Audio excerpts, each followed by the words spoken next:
ये दुनिया के सबसे अनोखे इंसेक्ट्स हैं और मेरे पास इनमें से ऐसे 7 इंसेक्ट्स हैं जिनके लिए मैं घर बनाऊंगा और उनकी बेहतरीन खूबियों के बारे में आपको बताऊंगा। शुरुआत करने के लिए मेरे पास जो पहला इंसेक्ट है वो है ये जायंट एशियन मैंटिस। दिखने में बेहद शानदार होने के बावजूद ये सीक्रेटली एक राक्षस है जो अपने शिकार के जिंदा होते ही उसे खा जाता है। लेकिन इसे देखने के लिए मुझे इस छोटे से एंक्लोजर में उसके नेचुरल एनवायरनमेंट को फिर से बनाना होगा। इसलिए मैंने इसे बार्क और मॉस जैसी हर तरह की चीजों से बनाया और जल्द ही ये पूरा होकर मेंटिस के लिए तैयार हो गया। अब देखिए, मेंटिस के पैरों पर ये छोटे छोटे नोकीले कांटे होते हैं जो इन्हें इस कांच जैसी चिकनी सतहों पर पकड़ बनाने में मदद करते हैं। और क्योंकि ये मेंटिस बहुत सुंदर है इसलिए मैं इसका नाम भी कुछ इसी तरह का रखने जा रहा हूँ। तो आप सभी हेलो कहिए बर्टरूट को। लेकिन बर्टरूट ही सिर्फ इस एनक्लोजर में अकेला नहीं रहने वाला, क्योंकि अभी कुछ देर पहले ही मैंने कुछ क्रिकेट्स अंदर डाले थे। बर्टरूट को जैसे उनका एहसास हुआ वो अपनी किलर इंस्टिंक्ट्स के साथ शिकार की ओर दौड़ पड़ा। कुछ ही सेकंड बाद क्रिकेट बर्टरूट के पंजों से कुचला जा रहा था और उसके एलियन मुंह से वो उसकी चीर फाड़ कर रहा था। लेकिन जब मेंटिस अपने खाने का मजा ले रहा था तभी एक और क्रिकेट वहां से गुजरा तो उसने इसे झपट लिया और एक साथ 2 क्रिकेट खाने लगा। जाहिर है वो काफी भूखा था। बर्टरूट अब तक देखे गए सबसे शानदार कीड़ों में से एक है। सच में वो अभी किंग कॉन्ग जैसा दिख रहा है, लेकिन इस वीडियो में मैं अभी भी 6 और अजीबोगरीब कीड़ों की प्रजातियां दिखाने जा रहा हूं, जिनमें से एक गाय को मारने वाला इंसेक्ट भी शामिल है जिसका डंक दुनिया के सबसे दर्दनाक डंकों में से एक माना जाता है और मैं उसे पकड़ने वाला हूँ। काऊ किलर तक पहुँचने से पहले हम दूसरे इंसेक्ट से मिलते हैं जो कि है मेटालिक स्टैग बीटल। अब देखिए, ये बिल्कुल ही एक्सोटिक इंसेक्ट है। मेरा मतलब ये सचमुच फ्यूचर से आया हुआ लगता है। इस प्रजाति के जबड़े किसी भी प्रजाति से बड़े होते हैं और सच कहूं तो इन बड़े नुकीले जबड़ों की वजह से मैं इसे उठाने से बहुत डरता हूं, इसलिए मैंने इसे प्लास्टिक के ढक्कन के साथ उठा लिया। इसके एनक्लोजर के लिए मैं इस 14 बाय 8 इंच के टैंक का इस्तेमाल कर रहा हूँ। और देखिए, जब मैं टेरेरियम के सामने ताली बजाऊंगा तो ये तुरंत तैयार हो जाएगा। 3, 2, 1 बूम।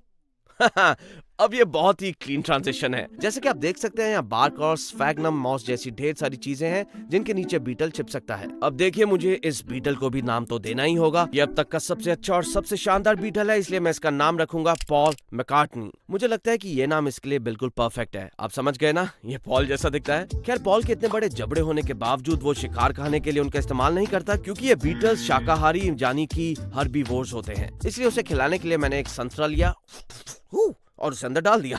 मैंने थोड़ी बीटल जेली भी डाल दी क्योंकि मुझे लगता है कि उन्हें यह भी खाना पसंद होगा।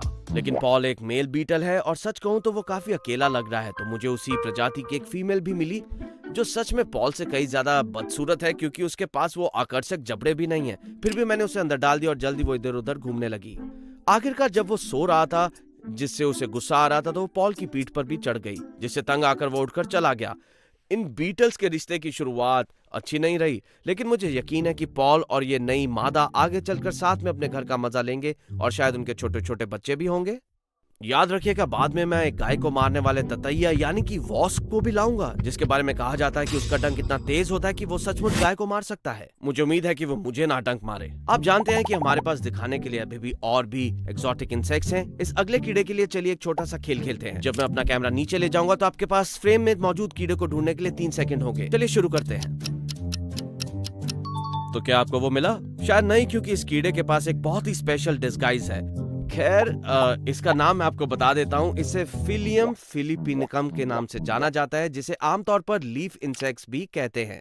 खैर, मुझे इनके बारे में ज्यादा कुछ नहीं कहना। मुझे बस ये अजीब लगता है कि लाखों सालों में ये कैसे एक पत्ते जैसे दिखने लगे हैं। मेरा मतलब है, हो सकता है कि इनके बड़े बड़े दांत, पंजे और डंक भी हों, लेकिन फिलहाल तो ये पत्ते जैसे दिखने लगे हैं। अब इनके घर के लिए मैंने कांच का टेरेरियम लिया जो थोड़ा बड़ा है, क्योंकि हमारे पास ऐसे 4 कीड़े हैं जो धीरे धीरे लगभग 5 टाइम्स बड़े हो जाएंगे, इसलिए मुझे काफी जगह चाहिए थी। मैं इसे मैदानी बायोम जैसा बनाना चाहता था, इसलिए मैंने कुछ आर्टिफिशियल घास ली और मैंने टैंक के चारों ओर पेड़ों की टहनियां भी लगा दी ताकि लीफ इंसेक्ट्स पत्तों जैसे दिखने लगे। ठीक है, वैसे ही जैसे वो पैदा हुए थे। गाइज एंड गर्ल्स, तुम्हारे नए घर में तुम्हारा स्वागत है। मुझे नहीं पता तुम मेल्स हो या फीमेल्स।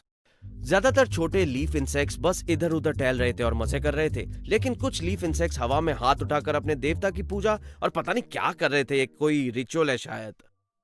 खैर इन इंसेक्ट्स की डाइट ये खुद ही होते हैं। मेरा मतलब है कि ये पत्ते खाते हैं जो इनके जैसे ही दिखते हैं। तो हाँ, ये असल में नरभक्षी यानी कि कैनिबल्स होते हैं। लेकिन इनका सबसे पसंदीदा खाना ब्लैकबेरी है, इसलिए मैंने टैंक के चारों ओर कुछ ब्लैकबेरी रख दी। बहुत बढ़िया, मुझे लगता है कि ये कीड़े यहाँ एक अद्भुत जीवन जिएंगे। तो अब बारी है चौथे इंसेक्ट की, जो एक बहुत ही भयंकर शिकारी है। इस कीड़े के न सिर्फ नुकीले दांत होते हैं, बल्कि ये जिस चीज को भी काटता है उसमें जहरीला जहर भी डाल देता है। तो आप सब लोग अब हाय कहिए मेरे अगले इंसेक्ट को, जो कि है एक जंपिंग स्पाइडर। मैं जानता हूँ कि तकनीकी तौर पर ये कीड़ा नहीं है, लेकिन मेरी इंसेक्ट की डेफिनेशन के हिसाब से तो ये पक्का एक कीड़ा ही है। आप कमेंट करके बताइए। अब मैं इसे अपने हाथों से नहीं उठाऊंगा क्योंकि ये बहुत तेज है और ये शायद मेरे हाथ से कूदकर सोफे के नीचे या किसी और जगह छिप जाए, और मैं ऐसा नहीं चाहता। तो मैं बस उसके नए घर को बहुत तेजी से बनाने जा रहा हूँ, जिसमें उसके कूदने के लिए बहुत सारी जगह हो।